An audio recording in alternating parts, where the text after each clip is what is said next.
পা ফেলতে পারতাম না, পা ফেললে মনে হতো একটা শুটিং পেন নিচের দিকে নামছে, তার সঙ্গে লোয়ার ব্যাক ধরে থাকে। স্টার্ট হচ্ছে, স্টার্টিং পয়েন্টটা তখন মনে হয় এই জায়গাটা থেকে তখন স্টার্ট হচ্ছে। এগুলো ব্যথা লাগছে আর না এখন তো ডিপলি লাগছে না আমার। আমরা ট্রিটমেন্ট স্টার্ট করবো। ওনার যেটা কারণ এখানে ওনার মাসল সিভিয়ারলি এগুলো স্প্যাজম হয়ে আছে। L4, L5 স্ট্রং লেভেলে।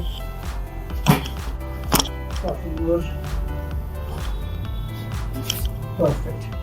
Relax.